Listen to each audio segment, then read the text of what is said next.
So I'm trying to imagine this tariff business, and somebody was just telling me that Volvo is leaving the country because of Trump's tariff business.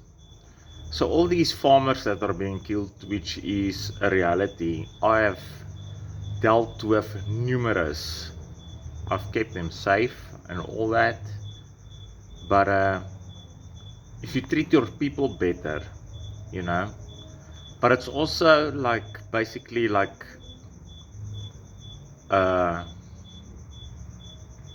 if you look at the like stats and their or the government's like argument is that it's part of like all over murder stats, but I don't know.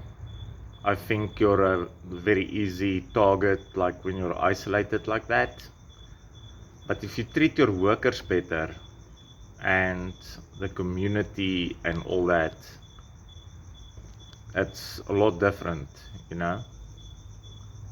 But like John Deere, these same farmers, you know,